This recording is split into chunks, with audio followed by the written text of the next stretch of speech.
pessoal, estamos em mais um podcast aqui no SM, no JDU Notícias. Hoje temos a presença de duas colegas cardiologistas maravilhosas, a doutora Annelise e a doutora Amanda, que gostam de trabalhar no que eu acredito, que é essa conexão de saúde mental e saúde física.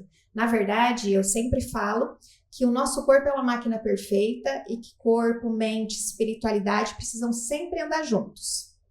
Hoje nós iremos falar de algo muito importante, que é a conexão, elas são cardiologistas, então da saúde mental com a saúde cardiovascular. Não é uma correlação simples, é uma relação de causa e efeito extremamente importante, porque ela é profunda e bidirecional.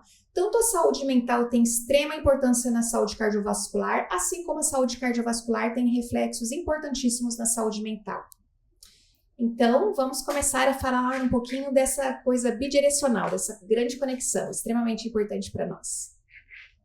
Sim, então, a gente quer exatamente o que você falou, né? Tanto as doenças cardiovasculares têm uma elevada ocorrência de doenças mentais, e doenças mentais são também alguns fatores de risco, um dos fatores de riscos para a doença cardiovascular. Então, principalmente a depressão e a ansiedade, né, que são correlacionadas com o aumento de risco da doença cardiovascular. Tem vários fatores dessas doenças que podem interferir no aumento das doenças cardiovasculares.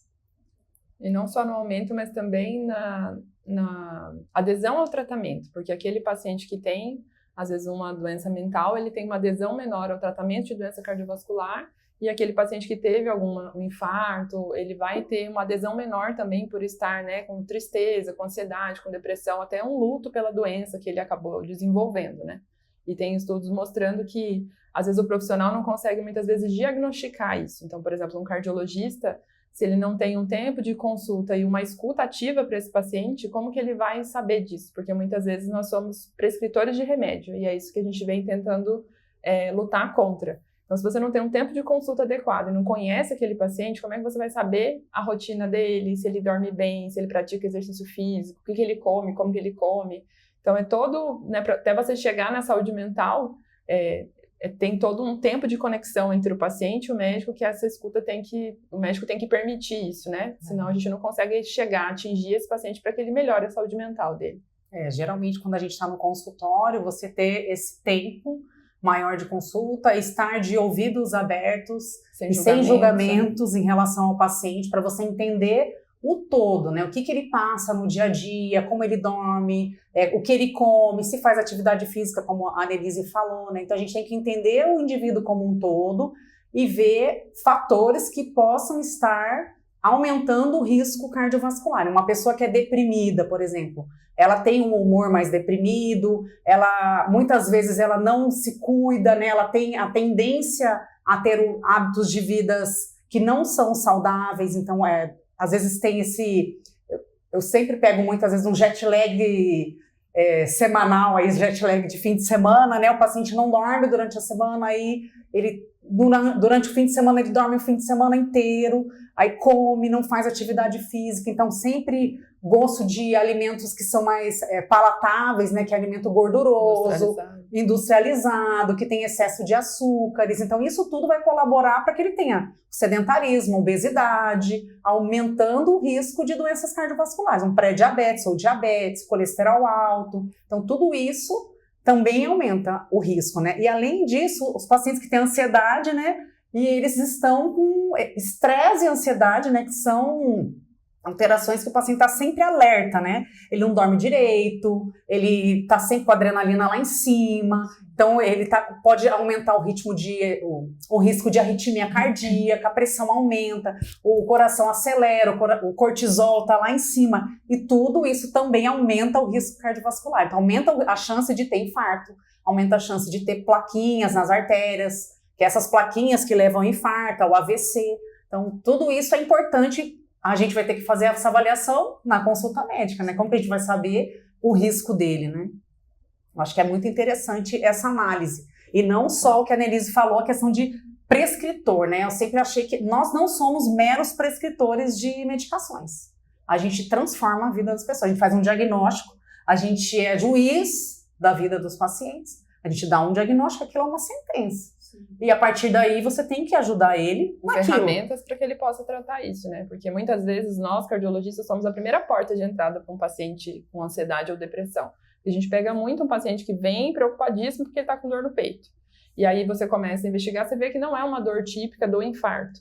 E até o fazer exames e o paciente ver que aquilo não é risco de infarto, não é angina, é terapêutico, porque aí ele consegue tirar isso, né, assim, porque ele está num estado hipervigilante, ele está catastrófico com aquela dor, então o tempo inteiro ele nota que ele tem dor no peito, então a frequência dele sobe porque ele está adrenalizado, o cortisol dele está lá em cima, então ele fica muito preocupado com relação à saúde física e muitas vezes ele não tem essa noção que tem esse link com a saúde mental, então a gente conversa com esse paciente, vê os fatores de risco, faz os exames, descarta isso e aí a gente tem essa porta para falar com o paciente. E outro lado é que o próprio paciente ele tem um estigma, né, da doença mental, que muitas vezes quando eu como cardiologista vou falar para ele, olha, isso não é... Eu falo, tem paciente que fica até triste que não é um infarto, porque ele queria que fosse, não fosse ansiedade, né?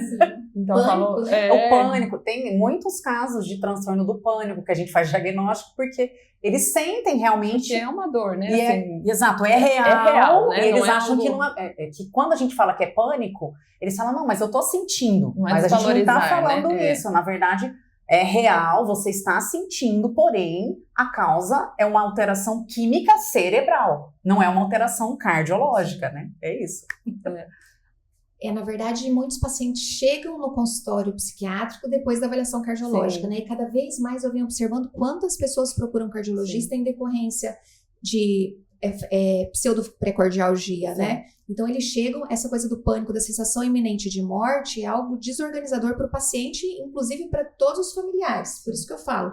Eu tenho falado bastante sobre pânico aqui, quero falar mais sobre essas conexões saúde mental e saúde cardiovascular, porque eu vejo que as pessoas ficam muito limitadas, elas começam a limitar a vida por medo de uma crise. Então, não é a crise em si somente que limita, é o medo da crise. Então, essa é uma queixa que tem sido comum nos consultórios, falando com outros colegas, e eu também observo o quanto, assim, os pacientes que tratam ansiedade conseguem diminuir medicações antihipertensivas, né? Sim, muito. É muito interessante isso. Já tive vários casos no consultório que eles mudaram. Inclusive, conversei com um paciente hoje, que um paciente extremamente estressado, ansioso, e eu tive 2 pacientes, um aposentou e o outro mudou de cargo na empresa e a gente teve que reduzir a dose do medicamento para pressão, porque ele já estava em situações que não estava gerando tanto estresse, tanta adrenalina, e aí o corpo respondeu também, né? Por isso a importância de fazer o gerenciamento do estresse, que também faz parte do tratamento, não é só a medicação, né? E essa questão da gente, por exemplo, tranquilizar o paciente, que você falou, ele começa a ficar limitado. Então, às vezes é um paciente que ele vai fazer um exercício, ele teve uma dor, ele para, ele fala, não vou fazer mais exercício, porque... Então, ele precisa reconhecer que aquele sintoma ele não é cardíaco, para que ele possa fazer o exercício, para que ele tenha o benefício daquilo. Então, ele precisa, né? Sem medo, sabendo, e a gente também, como cardiologista, liberar ele para isso, e incentivar para que ele consiga ver os benefícios, porque isso vai reduzir sintomas de estresse, de ansiedade, ele vai dormir melhor, e aí esses hábitos, conforme a gente vai incentivando eles a melhorar, um hábito vai puxando o outro, né? Então, um paciente que dorme bem, ou que se exercita bem, ele dorme melhor, e porque ele está fazendo exercício e dormindo bem, às vezes ele quer comer melhor, e aí isso vai virando puxando o outro de forma positiva, da mesma forma que se você leva um estilo de vida um pouco mais ruim, também esses hábitos ruins, né? Dormir mais tarde, no outro dia você está com mais fome, você come pior, né? Você come alimentos mais industrializados, mais calóricos, e aí você tem um excesso de peso, e aí se sente mal, e vira uma bola de neve, usa álcool, acaba fumando mais, né? Então, vira tudo para um ciclo vicioso, que a gente tem que tentar trazer isso para o lado positivo. E a gente encaminha muito pro psiquiatra, e às vezes o paciente tem um pouco de preconceito, né? De admitir, e a gente fala, não, ou às vezes a gente trata. Então, eu tenho muitos pacientes que não querem ir para o psiquiatra, e às vezes eles não acreditam que aquele sintoma é. Então, a gente começa o tratamento, fala, volta em 30 dias, né? Começa o tratamento, vamos tentar começar uma caminhada, nem que seja 10 minutos por dia, né? Se expor ao sol. Esses dias mesmo eu atendi uma paciente que está estudando para um concurso, e aí ela entrou num ciclo. Ela teve um luto que ela não se permitiu viver porque ela estava nesse ciclo, e ela está fazendo as palavras dela para mim, eu não podia viver o luto agora porque minha mãe estava muito mal. Então, ela se negligenciou nesse sentido para acolher a mãe dela. E aí ela vem de uma rotina de estudo de privação de sono, né, para uma prova muito importante. Aí ela até falou que o marido dela falou que ela estava vivendo num cativeiro, que ele tinha que entrar lá e deixar a comida dela e ela não saía. E aí ela me mandou mensagem desesperada, a gente fez uma teleconsulta, e aí ela falou que ela estava com dor no peito, com ansiedade, com todos esses sintomas, e aí eu falei para ela, você está numa crise de ansiedade.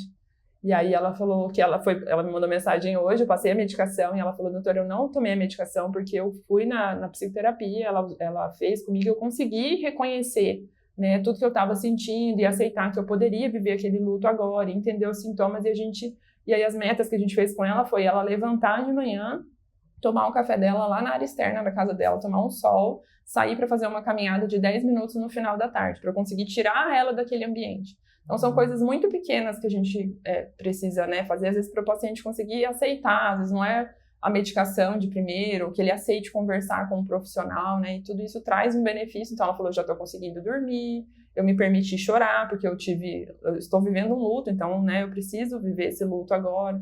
Então, a gente está do lado do paciente nessas situações, eu acho que faz toda a diferença para que ele entenda os sintomas dele e melhore da doença de base também. Até chegar a uma exaustão, né? Um burnout, né? Que está muito comum hoje em dia também, né? Principalmente em altos cargos, né? E profissionais que têm uma necessidade de um cargo, né? Uma responsabilidade muito alta. Então, isso aí também está atingindo muitas pessoas. E isso é risco também para as doenças cardiovasculares. E além disso, pode ter concomitantes da doença cardiovascular. Exatamente. Então, às vezes, o paciente muitos pacientes que vão com... sido mais comum, né? Taquicardia, paciente que tem o coração acelerado e está com transtorno de ansiedade associado, né? Que tem extracístole frequente, a pessoa fica com pânico. Tem pacientes que não dormem porque deu o coração parar, né? E pode ser uma extracístole que é uma alteração comum, né? Que todo mundo... Pode ter, todo mundo tem, e às vezes não sente, mas tem gente que sente mais, e a gente tem que tratar, às vezes, as duas coisas, né? Então, não é só uma coisa que a gente tem que ver. Por isso a importância de avaliar como um todo, né?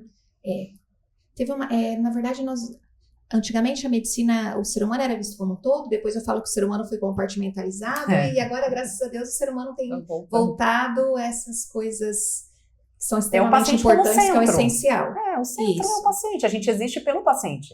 A gente não existe por outras coisas, né? A nossa profissão está ligada a isso e a gente tem que fazer o melhor para aquela pessoa. E às vezes, se você não sabe fazer o diagnóstico específico, encaminhar sempre para um profissional, né? Se o paciente tem sintomas mais graves também, né? Sempre insistir.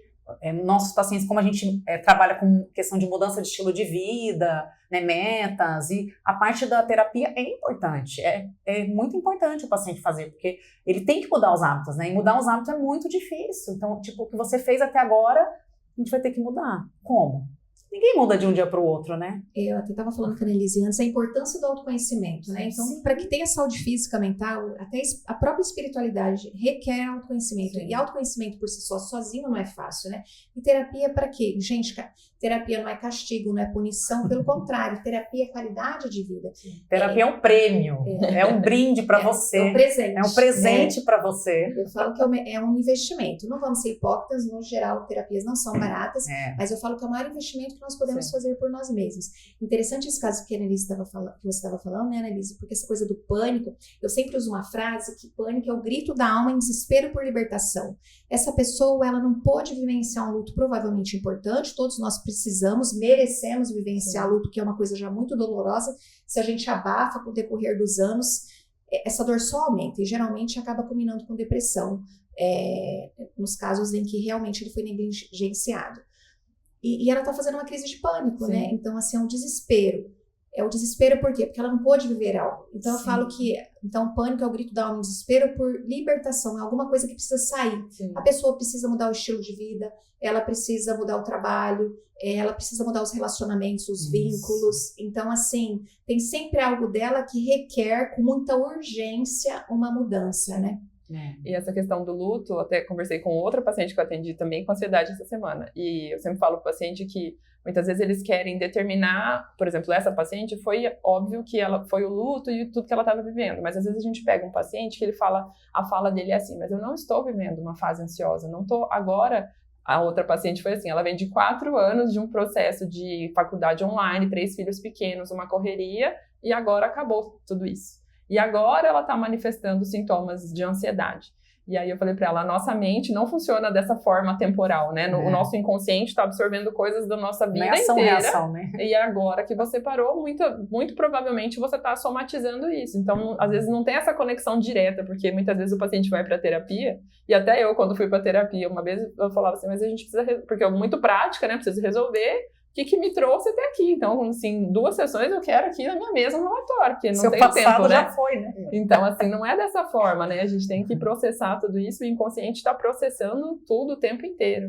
Né? E nessa geração que a gente está de muita exposição à informação, a rede social, é tudo muito rápido, é muita coisa, comparação, são coisas que a gente não tinha tanto acesso antes, né? Sim. E a gente vê que até as crianças estão ansiosas mais cedo, porque é muito estímulo, é muito tudo, né?